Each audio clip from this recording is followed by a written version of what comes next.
ఈరోజు చట్టాలు చేశాము, ఒకరికి ఒక చట్టం ఇంకొకరికి ఒక చట్టం చేయలేదు కదా. ఇక్కడ బీజేపీ వాళ్ళకు ఒక చట్టమో, లేకపోతే ఒక మతానికి ఒక చట్టమో, ఇంకో మతానికి ఒక చట్టమో కాదు. హోల్ ఆఫ్ సొసైటీ ఈరోజు ఈ దేశంలో మార్పులు రావాలని కోరుకున్నాం. ఈరోజు మా పార్లమెంట్లో కానీ లోక్సభలో కానీ ఇంకా అనేక చట్టాలు మార్చాల్సి ఉంటుంది. బ్రిటిష్ వాళ్ళు ఎట్టిపోయినటువంటి చట్టాలే ఉన్నాయి. ఆ మాత్రం బ్రిటిష్ వాళ్ళు పెట్టినటువంటి చట్టాలని మార్చుకునేటువంటి శక్తి, ఆలోచన మన దేశంలో లేదా? 70 సంవత్సరాల తర్వాత కూడా ఇంకా బానిసత్వపు ఆలోచన విధానంతో ఈ దేశం కొనసాగాల? లేదు. ఖచ్చితంగా భారతీయ జనతా పార్టీ లేకపోతే నరేంద్ర మోడీ గారు ఏదైనా దేశానికి మంచి పని చేస్తే గుడ్డిగా కావాలని వ్యతిరేకించేటువంటి కొన్ని శక్తులు, కొంత సంస్థలు ఈ దేశంలో, ప్రపంచ దేశాల్లో ఉన్నాయి కాబట్టి ఈరోజు అనేక రకాలుగా మారుతాం. ఉదాహరణకు రాష్ట్రపతి ఎదురుగా రాజ్పథ్ అని ఉంది. ప్రధానమంత్రి గారు దాన్ని ఇక్కడ రాజులో కూడా ఉన్నాడు, ఇంకా రాజులు నడిచే దారైంది, అది రాజు లేదేంది, అది కర్తవ్య పథ్ అని పెట్టారు. అక్కడ మనం నడుస్తున్నప్పుడు ఈ దేశానికి, ప్రజలకు మనం ఏం చేయాలి?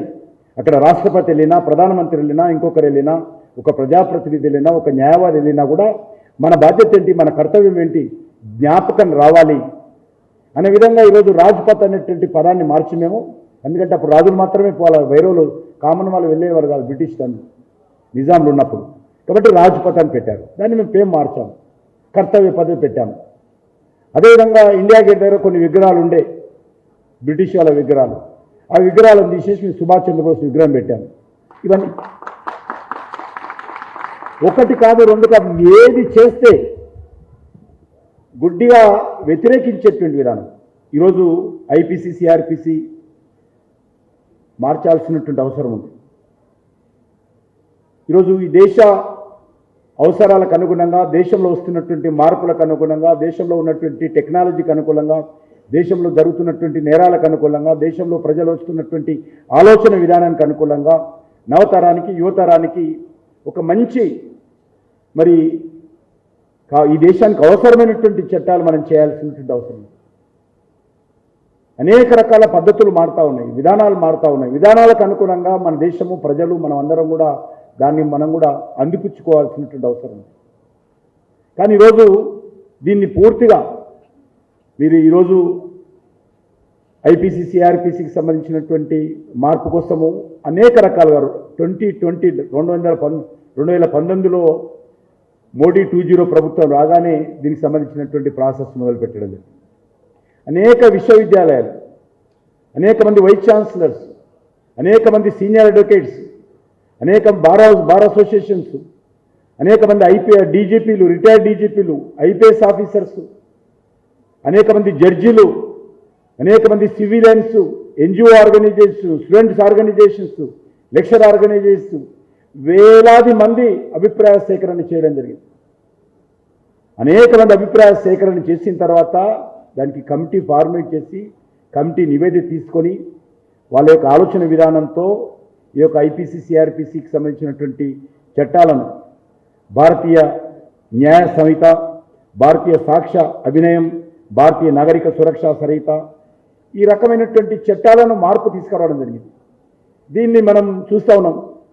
కోడిగుడ్డు మీద ఈకలు పెట్టుకుంటారు కొంతమంది, అలా కనిపిస్తాయి, మనకు కనిపించవు, ప్రజలకు కనిపించవు.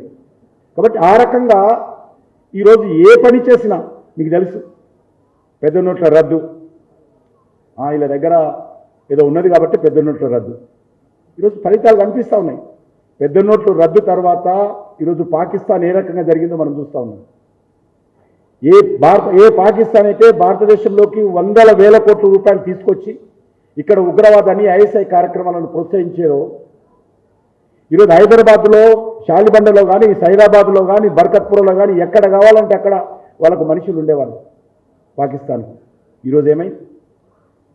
ఎక్కడ పాకిస్తాన్ ఐఎస్ఐ పేరు కనిపిస్తుంది ఎవరికన్నా? మోడీ గారు ప్రభుత్వం వచ్చిన తర్వాత బాబు పెళ్ళులు ఉన్నాయా? మతకాలాలు ఉన్నాయా?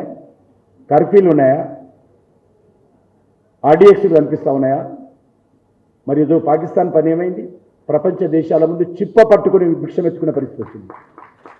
చిప్ప పట్టుకుని బెగ్గింగ్ చేస్తూ ఉంది అది. కాబట్టి ఒకదానికొకటి సంబంధం ఉంటుంది. ఏదైనా దేశ హితం కోసమే పనిచేస్తారు తప్ప ఎవరైనా సరే కానీ గుడ్డిగా వ్యతిరేకించేటువంటి మంచిది కాదు. ట్రిపుల్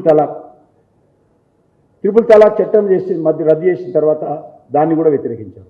జిఎస్టీ, ఈరోజు జిఎస్టీ పెట్టిన తర్వాత అనేక రకాల అవినీతి తగ్గింది. అది రాష్ట్ర ప్రభుత్వానికి కానీ కేంద్ర ప్రభుత్వానికి కానీ ఇన్కమ్ వస్తూ ఉంది. చాలా సులువైనటువంటి పద్ధతి వచ్చింది. ఇటు ప్రభుత్వానికి కానీ వ్యాపారస్తులకు కానీ చిన్న వ్యాపారస్తులకు కానీ మేలైనటువంటి జిఎస్టీ తీసుకొచ్చాం. దాన్ని వ్యతిరేకించాడు. గబ్బర్ సింగ్ ట్యాక్స్, ఒక నాయకుడు అంటాడు ఆయన, ఇది గబ్బర్ సింగ్ ట్యాక్స్.